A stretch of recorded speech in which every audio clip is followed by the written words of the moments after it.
बेटी का घर है सराय का या होटल नहीं।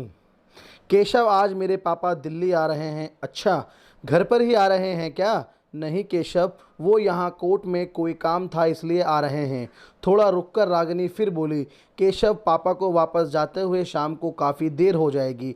यदि आप कहें तो रात को उन्हें यहाँ घर पर रुकने के लिए कह दूँ। अरे, इसमें पूछने वाली क्या बात है? ये भी तो उनकी बेटी दामाद का घर है। यहाँ आकर थोड़ा आराम भी कर लेंगे और तुमसे मिल भी लेंगे, केशव ने कहा। तो रागिनी ने खुश होकर जल्दी से अपने पिता रामानंद को फ़ोन लगाया।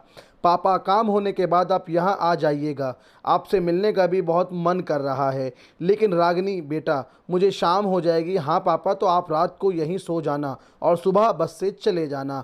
नहीं बेटा, बेटी के घर रात को रुकना अच्छा नहीं लगता। उनकी ये बात सुनकर केशव ने रागिनी को फ़ोन से ले लिया और बोला, क्यों पापा, क्या मैं आपका बेटा नहीं हूँ? केशव के आग्रह करने पर रामानंद जी से मना नहीं किया गया। ठीक है बेटा, तुम जिद कर रहे हो तो मैं आ जाऊंगा। रागिनी के पिता अपनी खानदानी ज़मीन के मामले में दिल्ली कोर्ट आए थे। वो इन दिनों काफ़ी परेशान थे। सारा दिन कोर्ट में चक्कर लगाते लगाते थक गए थे। इसलिए रागिनी के बुलाने पर ऑटो पकड़कर रागिनी के घर चले गए। रागिनी और केशव उन्हें देखकर बहुत खुश हुए, लेकिन रागिनी की सासू माँ को शायद उनका इस तरह आना पसंद नहीं आया। थकावट के कारण वो थोड़ा बहुत खाकर जल्दी सो गए। सुबह रागिनी ने जल्दी उठकर रामानंद जी के लिए नाश्ता बनाया, लेकिन रामानंद जी ने सिर्फ और चाय और बिस्कुट ही लिया, क्योंकि उन्हें सुबह जल्दी जाने की आदत नहीं थी।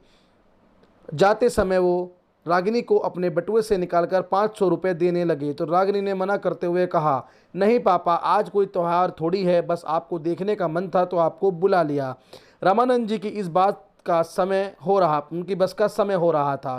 केशव ने मोटरसाइकिल से उन्हें बस स्टैंड तक छोड़ दिया। रामानंद जी से घर से निकलते ही रागिनी की सास ने रागिनी को ताना मारते हुए कहा, क्या तुम्हारे पिता को रीति रिवाज का कोई ज्ञान नहीं है?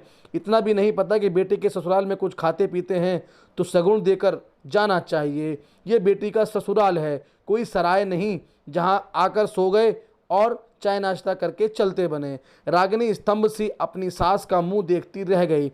उससे अपने पिता का अपमान सहन नहीं हुआ और वो बोल पड़ी, माफ़ कीजिए माँ जी, मेरा पिताजी सिर्फ मिलने आए थे। रही लेन देन की बात, तो अभी 1 महीने पहले ही वो सावन का सगुन देकर गए थे।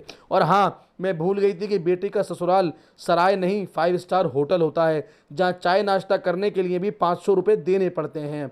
इतनी देर में केशव अपने ससुर जी को छोड़कर वापस आ गया था। उसने सारी बातें सुन ली।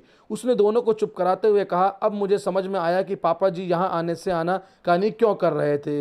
ये घर ना तो कोई सराय है और ना ही कोई होटल।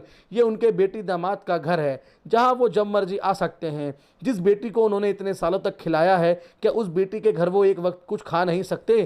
केशव की बात का उसकी माताजी के पास कोई जवाब नहीं था। आज के ज़माने में जब सभी बेटा और बेटी के समान होने की दुहाई देते हैं, वहाँ जब ये खोखले रीति रिवाजों की बात आती है तो फिर बेटी और बेटों में फ़र्क क्यों किया जाता है? यदि आपको मेरे विचार सही लगे हों तो अपनी राय भी अवश्य मुझे कमेंट में ज़रूर बताएं।